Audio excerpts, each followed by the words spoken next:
आपण मैंने जानते कि आपण मैंने फल रस पी आपण ब्लड ग्लुकोज लेवल को बढ़ाऊँ। नमस्कार मु चंद्र। आज आम गोटे इंपोर्टाट टपिक पर आलोचना करवा कि आम फल रस पीवा ना गोटा फल खावा। साधारणतः गोटा फल कौन थाए ना आम सुगर भी थाए सहित फाइबर भी थाए जहाँद्वारा फाइबर कौन करे ना आम हजम प्रक्रिया साहाय्य करे और कन्स्टिपेशन को दूर करे। किंतु आम फल रस पीवा द्वारा कौन हुए ना आम से फाइबर पार्टा को छाणी देव फिल्टर कर जहाँद्वारा कौन हुए ना से फाइबर जो गुणटा आम नष्ट कर आमर फाइबर कंटेंट जिते अधिक से आम पेट को फुल कर मैंने अल्प खाद्य खाइले आम पेट फुल किंतु आम जेहतु फाइबरटा को फल रस अलग कर दूँ जहाँद्वारा कौन हम कि आम फाइबर बेनिफिटा पाइपर आउ गोटे डिसएडवांटेज कौन ना आम साधारणतः गोटा फल खाइले मैक्सिमम गोटे दुईटा खाईपर किंतु फल रस आम से मैंने 3 ରୁ 4टा फल यूज कर जहाँद्वारा से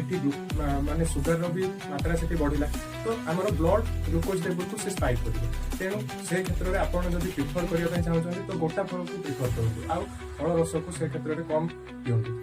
जहाँद्वारा कौन हम ना आप गोटा फल खाइले फाइबर बेनिफिटा ने अल्प खाइले से आपन पेट को फुल करदेव आपन को अनेक प्रकार कन्स्टिपेशन रोग से रक्षा कर अनेक वीडियो आगू आसो तेणु आपण मैंने वीडियो को लाइक करूँ चैनल को सब्सक्राइब करूँ।